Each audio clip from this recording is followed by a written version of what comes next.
নমস্কার স্যার। নমস্কার জি। স্যার আপনার নাম কি? আমার নাম উত্তম দাস। স্যার আপনি কোথা থেকে এসেছেন? আমি সাবরুম সাউথ ত্রিপুরা গ্রাম থাইবুং থেকে এসেছি। স্যার আপনি সন্ত রামপালজি মহারাজের স্মরণে কবে এসেছেন? আমি সন্ত রামপালজি মহারাজজির স্মরণে 16/4/2019 এসেছি। স্যার আপনি সন্ত রামপালজি মহারাজের স্মরণে কীভাবে আসলেন? আমি সোশ্যাল মিডিয়ার মাধ্যমে আমি মোবাইল দেখছিলাম। মোবাইল দেখতে দেখতে ভবিষ্যৎবাণী দেখছিলাম যে সদ্গুরু সন্ত রামপালজি মহারাজজি ভবিষ্যৎবাণী দেখে তখন দেখলাম যে জ্ঞানী, যেরকম আমি ওনাকে চিনি, সন্ত রামপালজি মহারাজজির সাথে আমার অনেক দিনের পরিচয়। আমার সারা শরীরে লোম রোম রোম তরঙ্গের মতো বাজতেছিল। তারপরে উনি যে বলছিল, তারপরে ওইখানে নিচে লেখা আছে যেরকম সাধনা চ্যানেলে সৎসঙ্গ আসে রোজ 7:30টায় সন্ধ্যায়। তখন আমি খুঁজতে থাকি আমাদের যে লোকাল অপারেটর যে কেবল চলে, কেবলের অপারেটরকে আমি অনেক দিন ধরে পরিচালনা করছিলাম যে আমি 300 টাকা দেবো, 400 টাকা দেবো, 500 টাকা দেবো, সাধনা চ্যানেলটা আমাকে আনি। ও বুঝতে পারছে না আসলে সাধনা চ্যানেল কোথায়। তো এরকম চলছিল। চলতে চলতে একদিন আমার ভগৎমতি, এখন তো ভগৎমতি হয়েছে, তখন জগৎমতি ছিল, তো আমিও বসছিলাম টিভি, সন্ধ্যার সময় চায় খাচ্ছিলাম, চায়ের সাথে সাথে আমার মিসেসও বসে টিভি চালাচ্ছিল। টিভি রিমোট দিতে দিতে হঠাৎ সাধনা চ্যানেল চলে এসে আমাকে বললো, এই দেখো তোমার সাধনা চ্যানেল চলে এসে। আমি দেখে তো পুরা খুশিতে ঝুমতে লাগতে, তখন আমার মিসেসকে জড়িয়ে ধরে চুমু খেলাম যে জয় জয়, খুব ভালো করেছো যে তোমার কারণে আজকে আমি সাধনা চ্যানেলটা পাই। তখন থেকে আমি যখন সাধনা চ্যানেলে সন্ধ্যার সময় 7:30টায় যে টিভি চালাই, যে গুরুজি সন্ত রামপালজি মহারাজজির সৎসঙ্গ আসছে, তখন সৎসঙ্গ আমি একদম মনোযোগ দিয়ে শুনতাম এবং কাউকে ঘরে আওয়াজ করতে দিতাম না। একটা যদি বাসন যদি রান্না করে যদি একটা চামচও পড়তো, তখন আমি আমার মিসেসের সাথে একদম চোখ লাল করে দেখতাম। আমার তখন মানে সৎসঙ্গ শোনার জন্য একদম অনন্তর আত্মার সাথে গুরুজির সাথে মিলন হয়ে গেছে। স্যার আপনি সন্ত রামপালজি মহারাজের স্মরণে আসার আগে কোনো ভক্তি সাধনা করতেন? হ্যাঁ, আমি সন্ত রামপালজি মহারাজের স্মরণে আসার আগে আমি যেরকম জগতে ব্রহ্মা বিষ্ণু মহেশের পূজা, কালী পূজা, লক্ষ্মী পূজা, সরস্বতী পূজা, শনি পূজা, 12 মাসে 13 পূজা, সব পূজাতে যোগদান করতাম। ঘরে বিপদনাশিনী পূজা প্রত্যেক সপ্তাহে হতো, মাসে তো 3-4 বার হয়ে যেত বাড়িতে।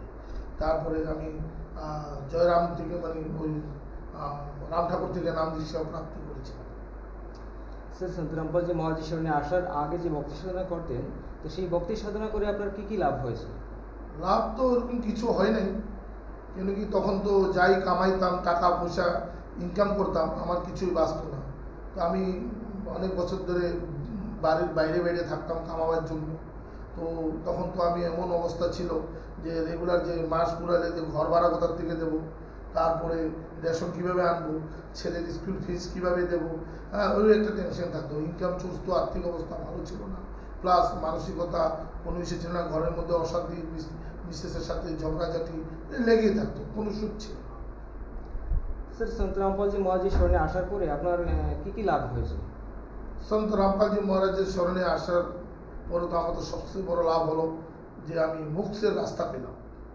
যে আধ্যাত্মিক জ্ঞান আমাদের গুরুজি বলেছেন, 6 শাস্ত্র, 18 পুরাণ, 4 বেদ, 11টা উপনিষদ, গুরু গ্রন্থ সাহেব, কোরআন শরীফ, বাইবেল ও গীতায় লুকিয়ে থাকা গুরু রহস্য আমাদের গুরুজি সন্ত রামপালজি মহারাজজি খুলে খুলে আঙ্গুল দিয়ে দিয়ে অনেক অনেক চ্যানেলেতে আমাদের গুরুজি দেখাচ্ছেন। দেখার পরে যে শাস্ত্রানুকূল গুরুজি বলেছেন, শাস্ত্রানুকূল ভক্তি করলে আমরা পার হতে পারব, তার গতি হবে।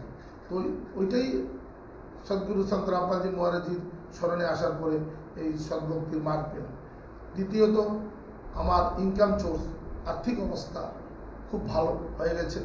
এখন আমার গুরুজির দয়ায় গাড়ি বাড়ি সব হয়ে গেছে, ছেলে মেয়ে মানুষ হয়ে গেছে, পড়াশোনা করছে, ভালো একটা পজিশনে আছি আমার গুরুজির বিশেষ কৃপা। প্রথমে যে আপনি ভক্তি সাধনা করতেন, তো সেই ভক্তি সাধনার মধ্যে যে আপনি গুরু ধারণ করেছিলেন, তো সেই গুরু এবং সন্ত রামপালজি মহারাজ আপনার যে গুরুজি, ওনাদের মধ্যে কি পার্থক্য আছে? অনেক পার্থক্য, পার্থক্যের তো বলে শেষ হবে না, অনেক পার্থক্য। যেরকম আগের যে জগতে গুরু ছিল, যে রাম ঠাকুর যে ছিলেন, ওনার যে মানে দিতেন, উনি তো শাস্ত্রের বাইরে ভক্তি দিতেন। সেটা শাস্ত্রের কোনো আম, মধ্যে লেখাই নেই যেভাবে ভক্তি করা যায়, কারণ ওটার মুখ হওয়ার রাস্তাও নেই, লাভও হতো না। আর আমাদের গুরুজি সন্ত রামপালজি মহারাজজি তো শাস্ত্র অনুকূল ভক্তি করা, যে গুরু শাস্ত্রে লেখা যে শাস্ত্র অনুকূল ভক্তি না করলে তার গতি হয় না।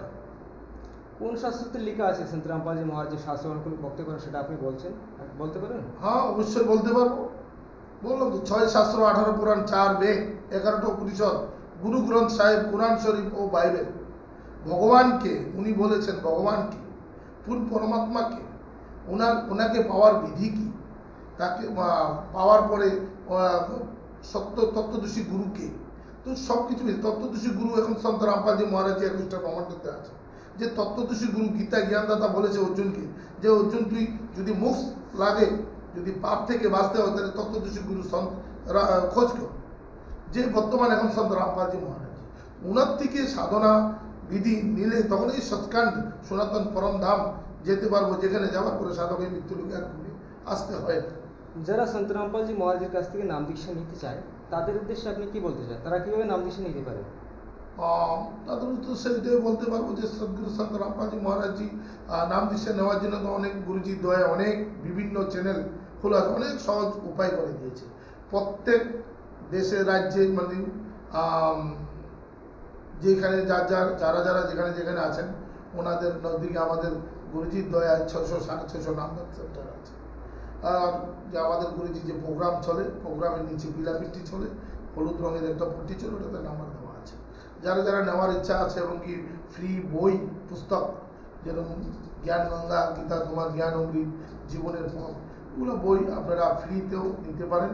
ওখানে SMS করলে, ওই নাম্বারে ফোন করলে আপনার বই পাবেন, এবং নাম দীক্ষা নেওয়ার জন্য ওখানে ফোন করলে আপনার নজদিকে আপনি যে জায়গায় আছেন সেখানে নাম্বার দিয়ে দেবে, আপনি সেই নাম্বারে ফোনে যোগাযোগ করে ওখানে গিয়ে আমাদের গুরুজি সন্ত রামপালজি মহারাজের থেকে নাম দীক্ষা প্রাপ্ত করে আপনি মুক্ত এবং কল্যাণ করতে পারেন। অসংখ্য ধন্যবাদ। সৎ সাহেব, নমস্কার জি। अच्छा 7 से अच्छा अभी चल रहे थे। पक्का बोलो। अरे नहीं